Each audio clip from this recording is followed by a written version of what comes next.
E aí, gente, tudo bem? Eu acho que você já conhece essa história de uma cidade que ela estava muito farta de cereais e aí aparece um monte de rato e começa a acabar, a comer a comida deles, é um horror. E aí os cidadãos dessa cidade, eles precisam dar um fim nos ratos. E aí aparece um flautista misterioso.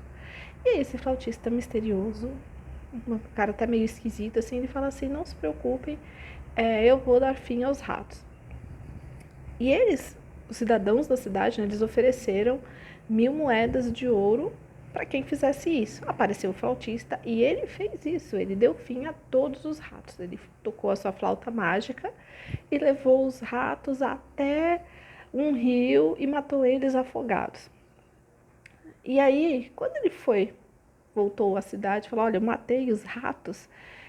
Os cidadãos viraram e falaram assim: "Ah, eu não vou pagar. Isso daí foi ridículo, tocar uma flauta e levar os ratos. Você não fez o seu trabalho direito". Eles debocharam do trabalho do flautista.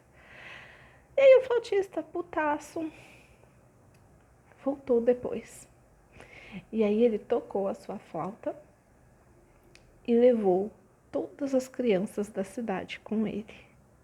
E desapareceu com elas do mapa. E nunca mais acharam essas crianças.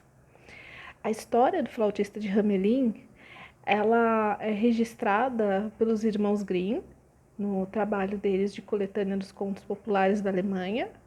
A cidade de Hamelin, ela existe até hoje, né? Também o Goethe, ele tem um poema do flautista que conta essa história. E o mais bizarro é que eu vi esses dias numa matéria da BBC falando sobre o desaparecimento dessas crianças. O que aconteceu? Parece que acharam umas inscrições falando de crianças que desapareceram em meados do século XII.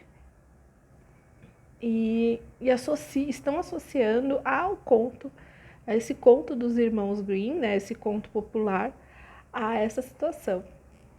E muitos também teorizam que a história do flautista de Hamelin, ele é ligado à Cruzada das Crianças. Para quem não sabe, na Alta Idade Média teve várias cruzadas, e uma das cruzadas foram com crianças, achando que iriam sensibilizar o coração, né, dos bárbaros, né, na Terra Santa, e morreu todo mundo.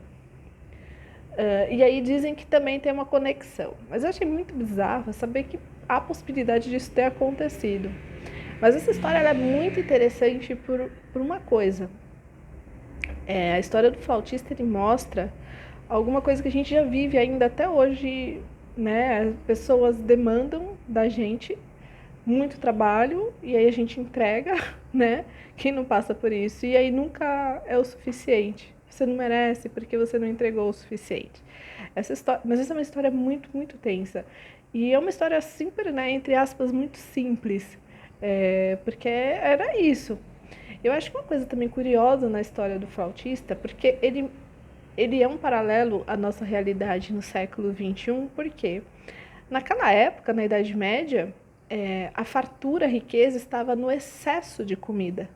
Né? Eu tenho celeiros fartos, eu tenho armazéns fartos de comida. E hoje em dia, né, a riqueza, ela está associada, quando a gente fala alimentação e riqueza, né, então antigamente a riqueza, quando a gente pensa em alimentação, era a pessoa que tinha muita comida, a gente gorda, muito farta, tanto que tem até em texto bíblico, né, mas hoje em dia você vê que a alimentação ainda é um fator determinante de disparidade social. Tanto que hoje você associa a qualidade da alimentação à classe social da pessoa, né? Não é mais a quantidade, mas a qualidade. Mas ainda tem essa disparidade social quando a gente pensa em alimentação. E a história do flautista é muito bizarra. Eu vou compartilhar aqui na história o link que eu achei da BBC falando sobre essa história do flautista